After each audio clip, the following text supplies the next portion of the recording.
నమస్కారం. చైనా అనగానే మనకు గుర్తొచ్చేది రకరకాల వింత ఆహారాలు. మనం చూస్తేనే భయపడే పాములు, కీటకాలు, అడవి జంతువులను వారు ఎంతో ఇష్టంగా తింటారు. అసలు వారు ఇవన్నీ ఎందుకు తింటారు? వీటిని తినడం వల్ల వారి శరీరంలో కలిగే మార్పులేంటి? వీటన్నిటి వెనుక ఉన్న సైన్స్ ఏంటి?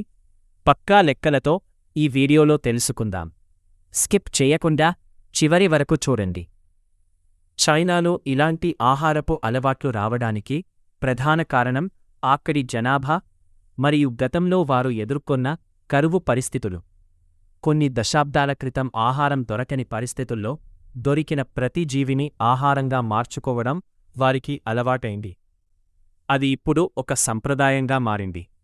అయితే ఇందులో వారు కేవలం రుచిని మాత్రమే కాదు, ఆరోగ్యాన్ని కూడా వెతుకుతారు. ఇక అసలు విషయానికి వస్తే, పాము మాంసం. మనకు భయం కలిగించే ఈ జీవిలో అద్భుతమైన పోషకాలు ఉన్నాయని చైనీయుల నమ్మకం. Protein power.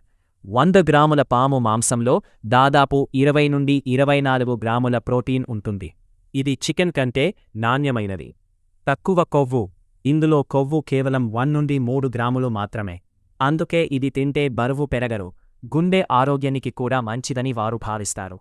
Chinese medicine. పాము రక్తం తాగడం వల్ల కంటి చూపు మెరుగుపడుతుందని, చర్మ వ్యాధులు తగ్గుతాయని వారి ట్రెడిషనల్ మెడిసిన్ చెబుతుంది. అయితే ఇవన్నీ వినడానికి బాగున్నా ఇందులో భారీ ప్రమాదాలు కూడా ఉన్నాయి. 1. పరాన్నజీవులు. పాములలో ఉండే టేప్వామ్స్ వల్ల ప్రాణాపాయం కలగవచ్చు. 2. వైరస్ ముప్పు. వన్యప్రాణుల ద్వారా కొత్త వైరస్లు, జూనోటిక్ వ్యాధులు పుట్టుకొచ్చే అవకాశముంది. పరిష్కారం. చైనీయులు ఈ నష్టాన్ని ఎలా భర్తీ చేస్తారంటే, వారు మాంసాన్ని అత్యధిక ఉష్ణోగ్రత వద్ద చాలాసేపు ఉడికిస్తారు. వంటలో అల్లం, వెల్లుల్లి మరియు శక్తివంతమైన మూలికలను ఎక్కువగా వాడతారు. ఇప్పుడు అడవి పాములను కాకుండా ప్రత్యేకంగా పెంచిన ఫార్మింగ్ పాములను మాత్రమే వాడుతూ రిస్క్ తగ్గిస్తున్నారు. వావ్! కేవలం వింత మాంసాలు తినడం వల్లే ఆరోగ్యంగా లేరు. వారి వంట పద్ధతి చాలా భిన్నం. వారు ఆహారాన్ని ఎక్కువగా ఆవిరిపై ఉడికిస్తారు. స్టీమింగ్. ప్రతి డిష్లో 70% కూరగాయలు ఉండేలా చూసుకుంటారు. భోజనం తర్వాత చల్లటి నీటికి బదులు వేడి నీరు లేదా గ్రీన్ టీ తాగుతారు. ఇదే వారి మెటబాలిజం రహస్యం.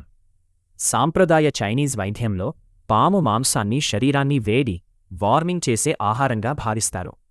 చలికాల్లో లేదా జలుబు, దగ్గు వంటి సమస్యలు ఉన్నప్పుడు దీనిని ఎక్కువగా తీసుకుంటారు. ఇది రక్త ప్రసరణను మెరుగుపరచడానికి మరియు రోగనిరోధక శక్తిని పెంచడానికి సహాయపడుతుందని నమ్ముతారు.